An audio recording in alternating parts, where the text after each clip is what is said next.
శ్రీమాత్రే నమః. ఓం శ్రీ గురుభ్యో నమః.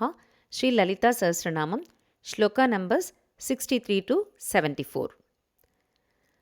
సుప్తా ప్రాజ్ఞాత్మికా తుర్యా సర్వావస్థా వివర్జితా సృష్టికర్త్రీ బ్రహ్మరూపా గోప్త్రీ గోవిందరూపిణీ సంహారిణీ రుద్రరూపా తిరోధానకరీశ్వరీ సదాశివానుగ్రహతా పంచకృత్యపరాయణా భానుమండలమధ్యస్థా భైరవీ భగమాలినీ పద్మాసనా భగవతి పద్మనాభసహోదరీ ఉన్మేషనిమిషోత్పన్న విపన్న భువనావళీ సహస్రశీర్షవదనా సహస్రాక్షీ సహస్రపాత్ ఆ బ్రహ్మకీటజననీ వర్ణాశ్రమవిదాయినీ నిజాజ్ఞారూపనిగమా పుణ్యా పుణ్యఫలప్రదా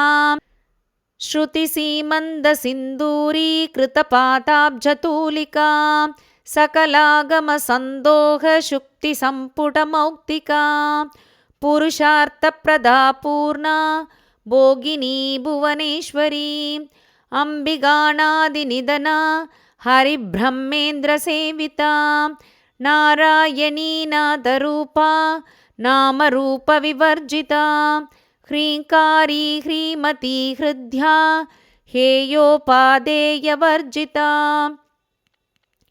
राजराजार्चिता राज्ञी रम्या राजीवलोचना रञ्जनी रमणीरस्या रणत्किङ्किणिमेखला रमा रागेन्दुवदना रदिरूपा रदिप्रिया रक्षाकरी राक्षसग्नी रामा रमणलम्पडा काम्या कामकलारूपा कदम्बकुसुमप्रिया कल्याणी जगती कन्दा करुणारससागरा कलावती कलालापा कान्ता कादम्बरी प्रिया वरदा वामनयना वारुणी मदविह्वला.